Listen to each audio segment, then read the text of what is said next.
What is up? It's your boy Jonni, Shreve, IFBB Promise to Tell Like It Is. Welcome back to another episode of Coaching Up. Today we're coaching up your boy Simeon Panda here. We're doing the build bigger arms with dumbbells only exercise.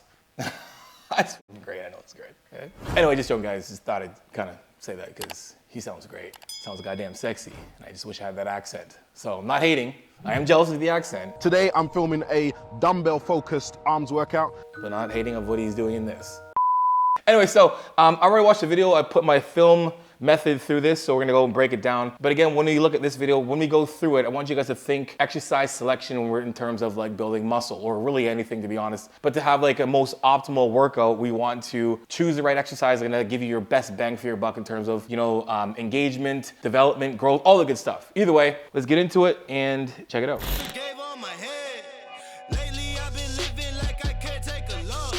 Dumbbell close grip press. So just gonna read these over. So basically, the close grip dumbbell press is most definitely a chest exercise. However, the close grip dumbbell press incorporates the triceps more than other bench press variations. Okay, cool. Keep pushing the dumbbells together for the entire duration of the set, of course. So let's just go through this, and I'll tell you why this isn't the best movement to do when we're doing this.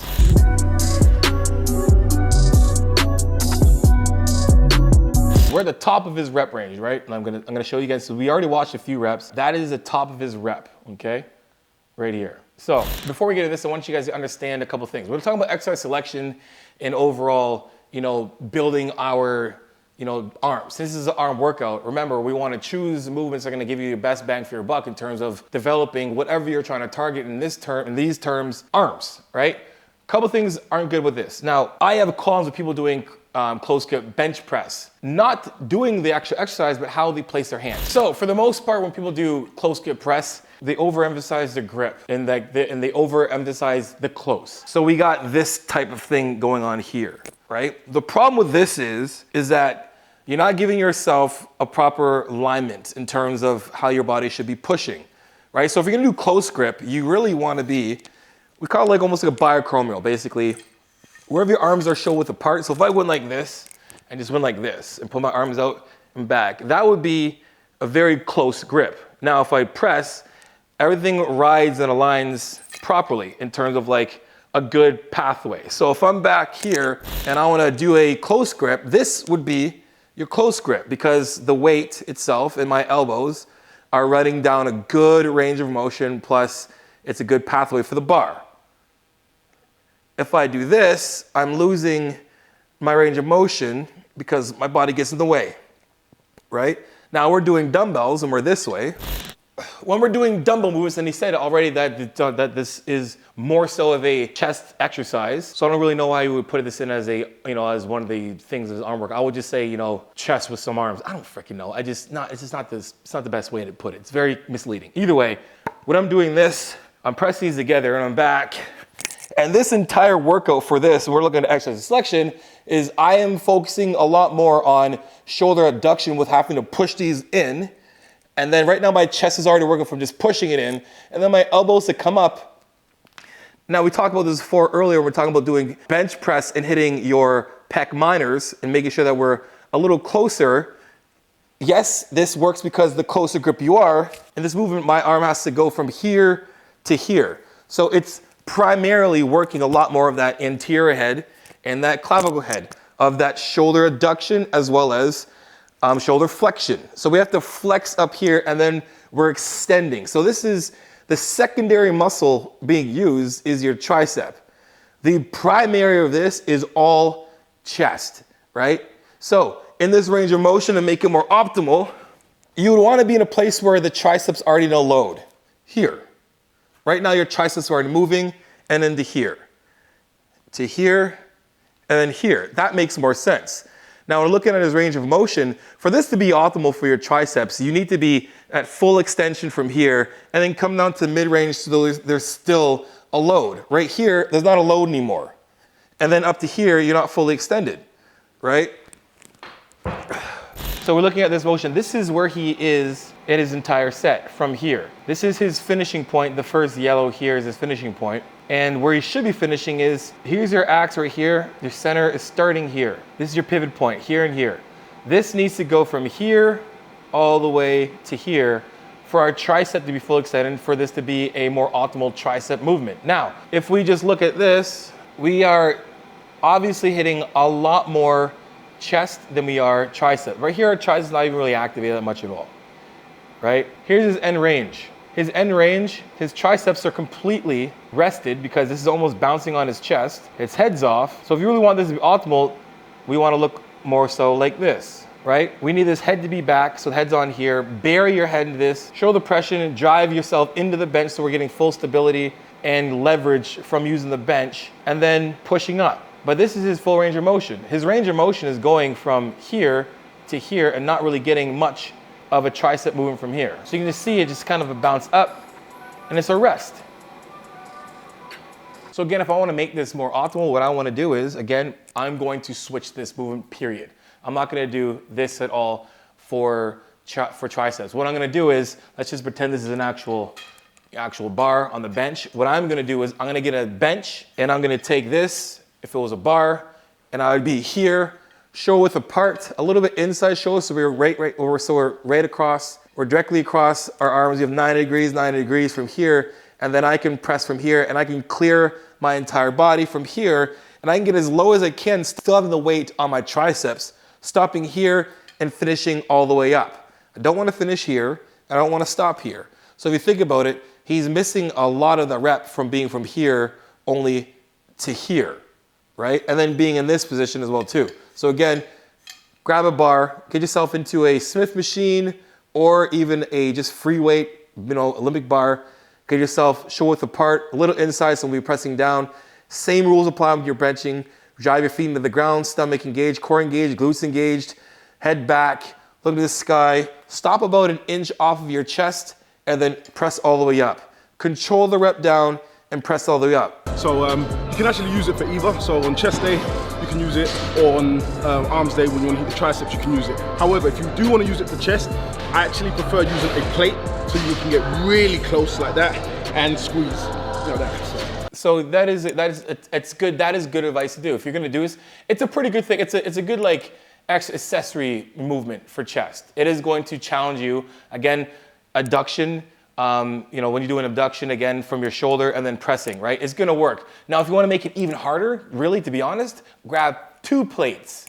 Grabbing 2 plates, we have to squeeze it hard as frick, where there's some friction between that's gonna slip around is gonna make it work that much more, if you really wanna make it hard. But really, for me, it's not my favorite exercise to do at all. Really, just do close curves and do some flies after. Anyway, let's move to the next exercise. What's up, guys? Check it out. I'm going through all of this in detail, in depth, in my 2-day training camp in LA at Flex Gym. So if you want to know more about that, guys, hit the description below. Don't miss out. You're going to be going over everything to optimize your training. Literally, you're going to know more about training than you ever have, and just, dodge being bamboozled by everything on YouTube, except me. So check it out now. Description below. Peace. Lately I've been living like I can't take a loss. They ain't wanna help me, that's what made me a boss. And you already know what I'm going to say about this. You guys who've been watching already know what I'm going to say about this, but we're going to let this go through and give you ideas of why this is good and not as optimal. So again, hammer curls are both great arm exercises, but target different parts of the arm. Hammer curls are more effective at overall development of the arm and forearm. Hammer curls are. All right, let's go over the anatomy of the arm. Now, number 1, your brachialis, brachioradialis, and your brachii are all basically the 2 muscles. They're 2 bicep muscles. There's 2 of them, right? They both attach here, and they do this. The brachioradialis is the one that is here, this little thick part of the arm that kind of does this, right? They all do this, no matter how you move your arm. They also, if you were like, I'm just gonna do bicep curls and do hammers only, you'd be fine. Your arms would still develop, right? It's like, it's hard to say you can isolate things, but you really necessarily can't isolate one part of the arm in terms of like biceps or triceps.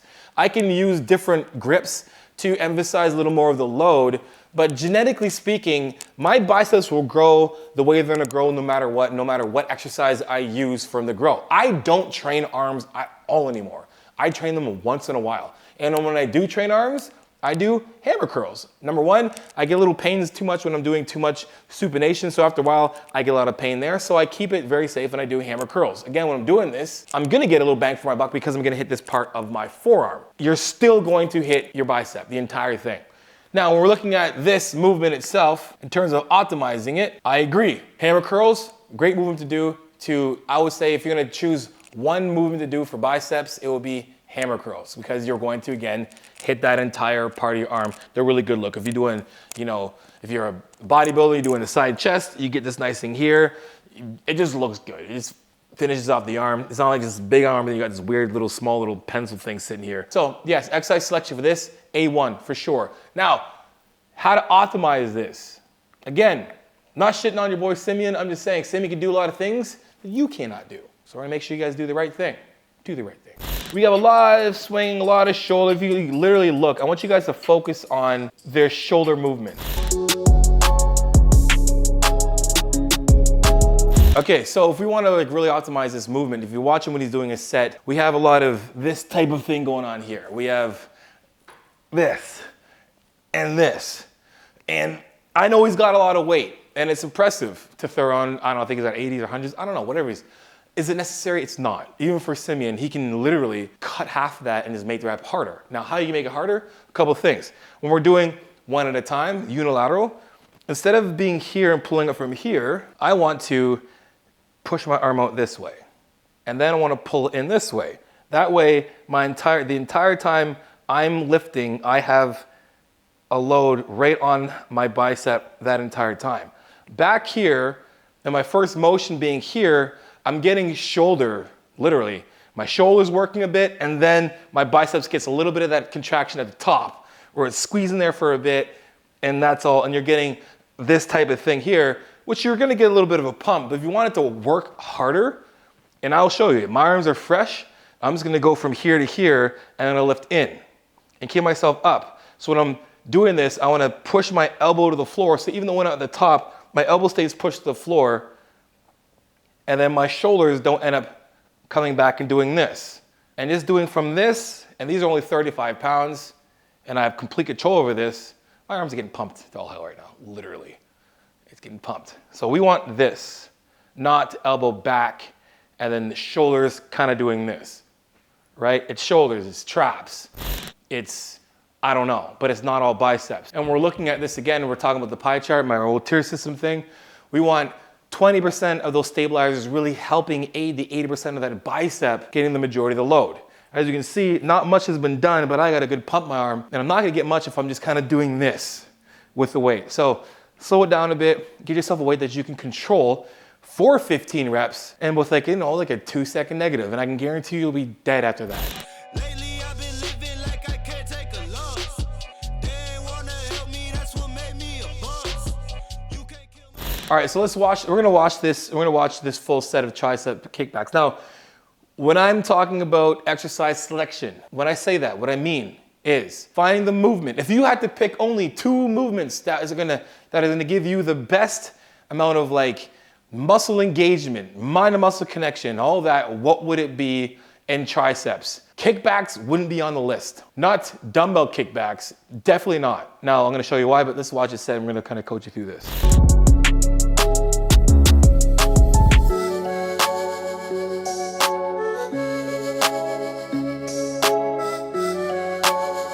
And technique, use controlled, steady movements, smooth movements. Try your best to avoid jerking. Don't jerk in public. Don't jerk in public. Enforcing reps. Choosing the right way is important. The movement needs to be controlled. Yes, he's right. All of these cues are right. Make sure your form is form is good and everything else. But again, we're gonna go back to this. There's a couple of things I want you guys to understand. So when we're doing this, I want you to see where all the other stress is on his body doing this. Setup is a big thing, it's a huge thing. I'm always gonna emphasize your setup is just as important as the actual movement itself because the setup is basically your foundation of your entire workout. If your setup is terrible, your foundation is terrible, the rest of your workout is gonna be terrible. Trust me on that when it comes to impingements, injuries, you wanna avoid that shit. So check it out. When we're doing anything that revolves you hinging, keep it the same, consistent with all of your other movements. So like if I'm doing dumbbell rows, I'm going to hinge myself back here and I'm gonna have my hand here. I'll put myself back a little more if I have to, but I'm gonna be here when I'm lifting, like this. And then lifting, because again, once this gets too tired, you're gonna have this thing really working really hard to move, and then you're getting too much attention over here with the bad form of your setup than you are actually the actual set itself. So if I'm gonna be in this position, and a couple of times he was doing the whole head on here thing, even when I lean over like this, I'm hinging myself back. So when I'm on here, I'm not sitting here, my head's just hanging on here. I'm just trying to do rows in my nexus, doing all this stuff. Doesn't make any sense. I want to still stabilize and keep my leverage from my glutes, hams, core, and erectors. Basically, sitting myself back. If I'm going to be here, and I have these in my workouts as well too, but the whole point of having your head on this is to keep you from literally having all this pressure on your neck, so your neck's doing this and you're lifting. It's not smart. It doesn't make any sense. Now, when it comes to this actual movement, tricep kickbacks, there's a few things I got a problem with. Number one, there's not much of any real range of a load on this movement at all. So here we go. If you look at them, right, we're all jacked up everywhere else, right? Our arms are off. Okay, so, all right, so here's our bottom range here. We're looking at this entire set here. Now again, you know, we're not gonna worry about here anymore. We're just gonna go right here. Now, right now, you can see that his shoulder is really working, right? That he has to pull up a little bit, so it makes little sense. His rear delt should be working a little bit, but not necessarily his traps. Because again, if you want this to work, you really wanna make sure we are still doing shoulder depression and pushing that weight down. Now looking at this, his starting position is here. His start position needs to be here, and I'll explain that to you. But if we pull that elbow back more and push his arm out this way, at least his tricep is starting to work a little bit. Right now, his tricep isn't doing anything. So here's where your elbow is. His arm isn't doing anything until it's out here. And then his full range of motion is gonna be here. So only from basically here to here are we really getting anything. From here all the way to here is doing nothing. This is a very useless workout to do for triceps. Not on him at all. It's just the exercise itself I got qualms with because it doesn't really do anything. So we're talking about exercise selection. We want there to be a load. Now let's go to the next. Here you go. When we're looking at the full range, his full range is still at a place where it's not really working as much. You're gonna get the most of it when it's up here, not down here. So he still needs to go quite a ways to get that range. So right now, it's not necessarily that optimal if you're trying to train your triceps. And again, at that peak range, his trap is really working. So a lot of this is really a rear delt movement, more so than it is a tricep exercise. So I'll show you guys what I mean. So when we're doing this, now I'll show you what we can do to make this better. It's very simple, just literally do cables. But when we're here and we have the weight, get into a place where we'll do like him. We're here, okay? I wanna pull this arm up like a row. And it's already here. Now, if I look at my shoulder, he's doing this, and then he's pressing this, and it's all in his tricep here. We want to shoulder depression when I'm already back, pull the elbow up, and then kicking out this way. This is a lot harder. Now, okay, so really easy to do and make this optimal, make this movement optimal. Again, I would just do it, but again, if you want to make this optimal, get yourself on the cable machine, lower the weight, so it's pulling you. So get yourself back at least a bit. So there's already tension already pulling you in this way. If we start here, it's useless, right? You want to start this tension already on the cables, and then I'm going to set myself back here, right? We're kicking back. Even from here, this rope or the cable is still pulling me in. So from here, it's still pulling me in. So I'm getting a full amount of that load on the entire range from here. And I can load this thing up if I want to, but again, everything I'm doing here, I'm still getting a good range if I want to start from here to here. If I want to just do a pulse or a partial, I'm getting work done here. And from here, I'm still getting work done here. If I'm just doing a dumbbells from here, there's nothing to do. This is here. Exercise selection, not the best movement to do in terms of you compiling a bunch of movements together to have bigger arms. Again, I would cancel this out and do something like cable pull downs. I do cable pull downs, rope pull downs, bar, easy bar, whatever it is, anything extending like this from this position here is gonna be that much more optimal than doing dumbbell kickbacks. All right, next movement. Lately I've been living like I can't take a loss. They ain't wanna help me, that's what made me a boss. You can't kill my Okay, last but not least, we have weighted curls. Now I saw athletes do these, and I'm really not a fan of these at all. To make this harder without light weight, there's a few things we need to do. Number one, you can see how his elbows are shifting back right away already. We want to make sure those elbows stay in front of our body to make it that much better, almost like a preacher curl. I don't know if you guys seen that the Arnold bicep blaster, where you put your arms in like this and it makes you curl like this. The whole point of that is literally exactly what I coach, is making sure that we pull our arms up this way and we get a lot much more of a load. So I'm gonna show you guys how to make that one that much better. So doing this here, if you're doing drag curls, then yeah, we want our elbows to shift back, right?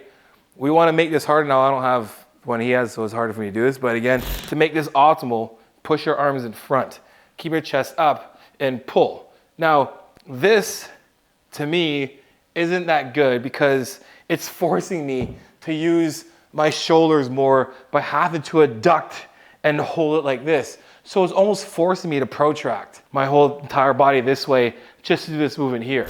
Okay, so right now you can see like this is a little bit, you know, the top of the dumbbell is a little bit bigger or wider than mine.